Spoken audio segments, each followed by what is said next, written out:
மயிலாடுதுறை மாவட்டம் சீர்காழியில் 1000 ஏக்கரில் பயிரிடப்பட்டு அறுவடைக்கு தயாரான சம்பா பயிர்கள் புகையான் பூச்சி தாக்குதலுக்கு உள்ளானதால் விவசாயிகள் வேதனையடைந்துள்ளனர். சீர்காழி தாலுகாவிற்குட்பட்ட திட்டை, செம்மங்குடி, கடவாசல், வடகால், திருமுல்லைவாசல், கதிராமங்கலம் உள்ளிட்ட பல்வேறு ஊராட்சிகளில் சம்பா நெற்பயிர்கள் சாகுபடி செய்யப்பட்டன. தற்போது அறுவடைக்கு தயாராகி வரும் நிலையில் புகையான் பூச்சி தாக்குதலுக்கு உள்ளாகி நெற்பயிர்கள் பாதிப்படைந்துள்ளன. இதனை கட்டுப்படுத்த விவசாயிகள் பல்வேறு விதமான பூச்சி மருந்துகளை அடித்தும் பயனில்லை. இதனால் விவசாயிகள் என்ன செய்வதென்று தெரியாமல் கவலையடைந்துள்ளனர். வேளாண் துறை உடனடியாக ஆய்வு செய்து புகையான் பூச்சிகளை கட்டுப்படுத்தும் வகையில் உரிய நடவடிக்கை எடுக்க வேண்டும் என்று விவசாயிகள் வலியுறுத்தியுள்ளனர்.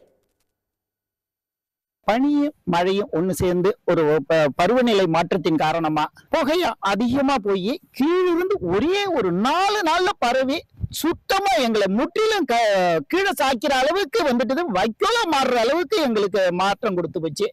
அதனால அடிச்சு 2 முறை அடிச்சும் கேட்கல.